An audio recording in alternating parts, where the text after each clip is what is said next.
انسان دنیا سے رخصت ہوتے ہیں، اور ہمارے دین نے موت کے موقع پر جو رسوم ہیں، آداب ہیں، ان کے بارے میں بھی شریعت میں احکامات دیے ہیں. چند چیزیں میں چاہوں گا کہ کر کے آپ کے سامنے رکھوں اور یہ جاننے کی کوشش کروں کہ ہمارے دین میں ان کی کیا کوئی گنجائش ہے یا نہیں ہے. ہمارے ہاں بالعموم ہندوستان، پاکستان، بنگلہ دیش، برصغیر کے اندر بالخصوص یہ سامنے آتا ہے کہ میت کے رخصت ہونے کے وقت ایک سوگ کا عالم ہے. شریعت کے لحاظ سے سوگ کی مدت کیا ہے؟ اس میں تیسرا ہوتا ہے، پھر کرتے کرتے 40ویں تک پہنچ جاتا ہے. یہ تیسرا، 40واں اور یہ خود رسوم اور ان میں سوگ کی جو مدت ہے وہ کیا شریعت نے کوئی مقرر کی ہے؟ اللہ تعالیٰ نے اس دنیا میں ہمیں بھیجا ہے تو اس میں زندگی اور موت کا یہ کارخانہ ہر ایک کے لیے ایسے ہی چل رہا ہے.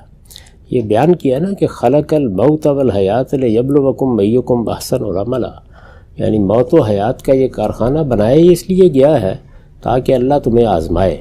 تو جس وقت موت آتی ہے، کوئی عزیز دنیا سے رخصت ہوتا ہے، کوئی استاد ہے، کوئی باپ ہے، کوئی بھائی ہے، آپ کی بہن ہے، بیوی ہے، شوہر ہے، تو انسان کو صدمہ پہنچتا ہے. یہ صدمہ پہنچنا بھی بڑی فطری چیز ہے، آنکھوں سے آنسو بہہ نکلنا بھی بالکل فطری چیز ہے. اس لیے فطری اظہار پر دین میں کوئی پابندی نہیں لگائی گئی، لیکن اس کو حدود میں رہنا چاہیے. وہ حدود رسالت مآب صلی اللہ علیہ وسلم نے مختلف موقعوں پر واضح فرمائے ہیں.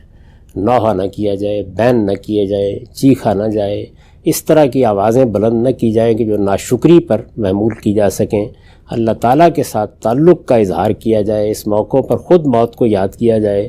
اگر انسان صدمے کی کیفیت سے ہو تو خاموشی کو ترجیح دے، اللہ کی کتاب کی طرف رجوع کرے، اچھی نیکی اور خیر کی باتیں کرے اور سنیں. تو ان چیزوں کا اہتمام کرنا چاہیے. لیکن صدمہ پہنچا ہے تو فطری طور پر کچھ وقت گزرے گا، جس کے بعد انسان سنبھلنا شروع ہوتا ہے. اس میں بھی رسالت مآب صلی اللہ علیہ وسلم نے یہ فرمایا کہ 3 دن بہت ہیں. یعنی اگر تم 3 دن لوگوں سے تعزیت کے لیے بیٹھ گئے ہو، یا تم نے کام چھوڑ دیا ہے، یا اس صدمے کی کیفیت میں بسر کر رہے ہو، تو بس یہ بہت ہیں. اس کے بعد اپنے آپ کو نکالنے کی صحیح کرنی چاہیے. اور یہ دنیا چونکہ دارالعمل ہے تو آپ موت ہی کے ساتھ وابستہ ہو کر تو نہیں رہ سکتے. لوگ آ رہے ہیں، لوگ جا رہے ہیں، آپ کے بہت عزیز دنیا سے رخصت ہو جاتے ہیں. آپ دیکھیں اولاد سے بڑھ کر کیا چیز ہوتی ہے، لیکن رسالت مآب صلی اللہ علیہ وسلم کو اپنی آغوش میں بیٹھے ہوئے بچوں کو رخصت کرنا پڑا ہے. تو اس میں نہ کوئی پیغمبروں کا استثناء ہے، نہ کوئی بڑے لوگوں کا استثناء ہے، نہ کوئی اللہ کے نیک بندوں کا استثناء ہے. اس کو ایک حقیقت کے طور پر قبول کر کے ہی زندگی بسر کی جا سکتی ہے. تو ہمارے دین نے ہمیں یہ تعلیم دی ہے کہ نہ تو اس موقع پر جزا فضا کریں جس سے بے صبری کا اظہار ہو، پھر صبر کیا جائے. اور صبر کی اللہ تعالیٰ نے بہت غیر معمولی جزا بیان کی ہے. یعنی وہ صبر ہے کہ جس کے ساتھ اللہ کی معیت حاصل ہوتی ہے، صبر ہے کہ جس کے نتیجے میں آپ کو اللہ تعالیٰ کی رحمتیں ملتی ہیں، اور صبر ہی ہے کہ جس کا صلہ اللہ تعالیٰ نے کہا کہ جنت ہے. یعنی بحیثیت مجموعی ہماری پوری زندگی کو صبر کا آئینہ دار ہونا چاہیے. تو 3 دن بہت کافی ہیں. 3 دن کے بعد آپ جائیے دنیا کے معاملات میں مصروف ہو جائیے. اور اگر آپ دنیا کے معاملات میں یا دین کے معاملات میں جو بھی آپ کی ذمہ داریاں مصروف ہوں گے تو امید ہے کہ صدمے کی کیفیت میں بھی کمی آئے گی. یعنی وہ خود بھی ایک علاج بن جاتا ہے. آدمی کا دماغ پلٹتا ہے، کوئی ذہن دوسری جانب متوجہ ہوتا ہے، خیالات میں تبدیلی آتی ہے. ورنہ تو ظاہر ہے کہ صدمے کی کیفیت میں آپ بیٹھے رہیں گے تو وہی چیز زیادہ اثر انداز ہو جائے گی. بعض لوگ زیادہ حساس بھی ہوتے ہیں، تو کوشش کرنی چاہیے کہ جتنی جلدی ممکن ہو اس سے نکل جائے. اس کے بعد یہ جو رسوم ہمارے یہاں بنا لی گئی ہے، یہ کل شریف ہے اور یہ 40واں ہے اور یہ جمعرات ہے، یہ ہندوستان کی چیزیں ہیں، اس کا دین سے کوئی تعلق نہیں ہے. اور اگر ان میں کوئی دینی چیز شامل کی جائے گی تو اس میں کوئی شبہ نہیں کہ اسے بدعت قرار دیا جائے گا. اور بدعت سے ہر حال میں اپنے آپ کو محفوظ رکھنا چاہیے. ٹھیک. اچھا، ہم سے بھی جب کوئی رخصت ہوتا ہے تو کہا ہی جاتا ہے کہ اس کا بوسہ لینا اس کی بھی ممانعت ہے، قباحت ہے. خواتین ہیں، کوئی والد رخصت ہوئے ان کو روکا جاتا ہے.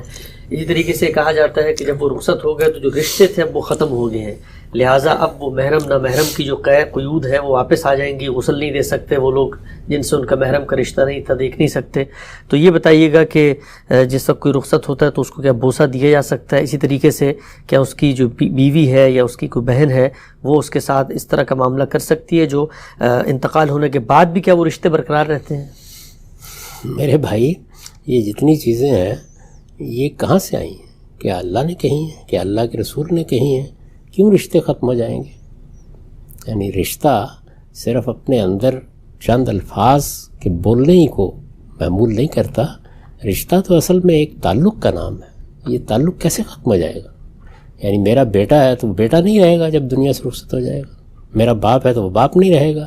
یہ اسی کا جسد خاکی ہے جس کو ہم سپرد خاک کر رہے ہوتے ہیں، احترام کر رہے ہوتے ہیں. چنانچہ نہ بوسہ لینے میں کوئی حرج ہے، نہ اسی طرح تدفین میں اور تجہیز میں کوئی مسئلہ ہے.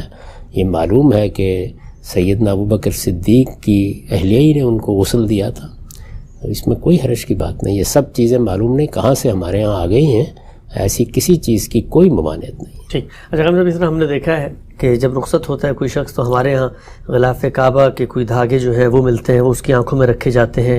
اس طریقے سے کہتے ہیں کہ جب آپ جنازہ گاہ سے واپس آتے ہیں گھر میں تو پھر آپ کچھ کھانے کو دیتے ہیں. اس کو قبر کے توشے سے تعبیر کیا جاتا ہے. تو یہ دونوں چیزیں کیا کرنا جائز ہے؟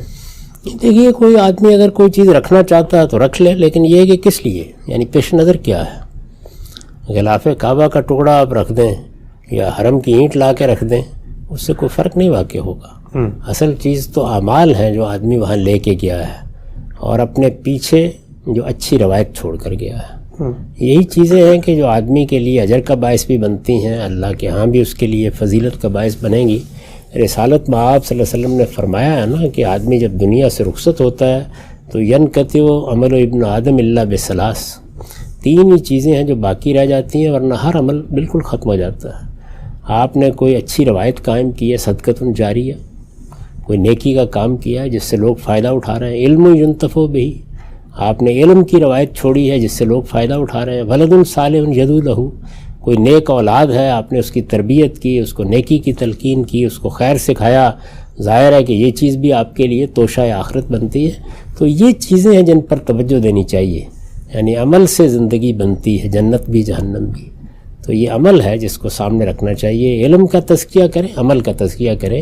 ایسی چیزیں بس کچھ لوگ کہتے ہیں جی فلاں آدمی فلاں دن وفات پا گیا، رمضان کے مہینے میں چلا گیا، جمعہ کے دن چلا گیا، ہم نے یہ کپڑا رکھ دیا، دیکھیے فلاں جگہ کا کفن نصیب ہو گیا، یہ احرام کی چادریں لایا ہوا تھا اپنے ساتھ، ان میں تدفین کر دی.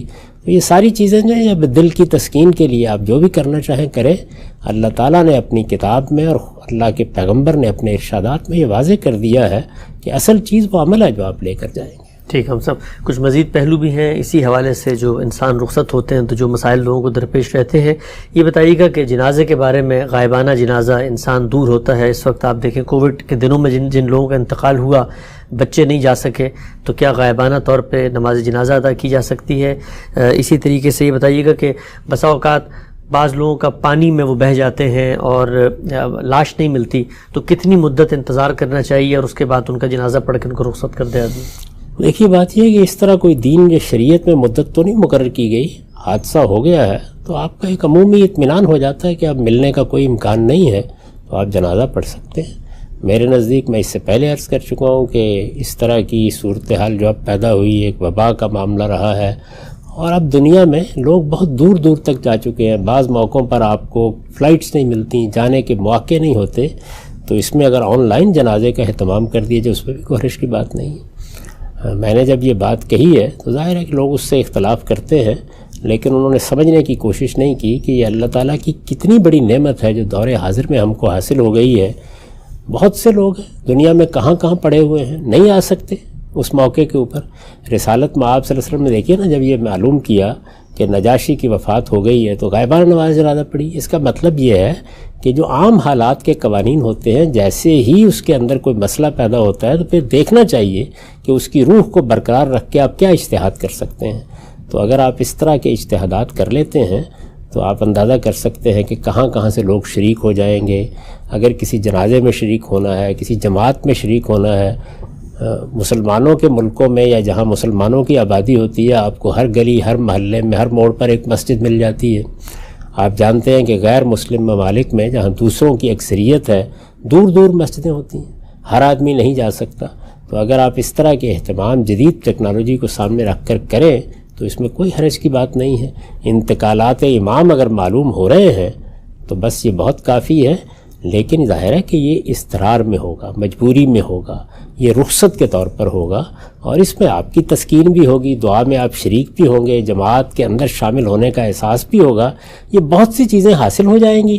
تاہم جو آخری چیز ہے وہ تو ظاہر ہے وہی ہے کہ آپ خود جماعت کے اندر موجود ہوں. تو جہاں ممکن ہے وہاں پہ یہی کیجیے، جہاں ممکن نہیں ہے وہاں یہ دوسرے طریقے اختیار کرنا بالکل جائز ہے۔ ٹھیک ہے آپ صاحب، چند پہلو آخری واضح فرمائیے گا۔ کہا جاتا ہے کہ میت کے لیے خاص قسم کا لباس ہے جو اس کی تدفین میں استعمال ہوگا، کفن، اس پہ دین نے کوئی قید لگائی ہے؟ کیا کوئی مرتا ہے اس کو اپنے کپڑوں میں دفنایا جا سکتا ہے؟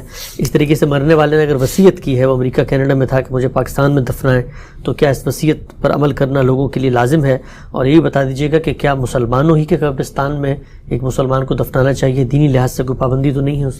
خدا کی زمین ہے، جہاں آپ کو موقع ملے آپ دفن کر دیجیے۔ یہ تو مسلمانوں کے قبرستان ظاہر خاص کیے جاتے ہیں، اس سے مقصد یہ ہوتا ہے کہ اس کی حفاظت بھی ہو، جانے والوں کو بھی اس میں کوئی دقت نہ ہو، اور مسلمانوں کے اپنے رسوم، ان کی اپنی روایات کا بھی پاس ہوتا رہے۔ تو یہ اچھی بات ہے، اس میں کوئی شبہ نہیں ہے، لیکن یہ لازم نہیں کیا گیا، جہاں بھی آپ کو موقع ملے۔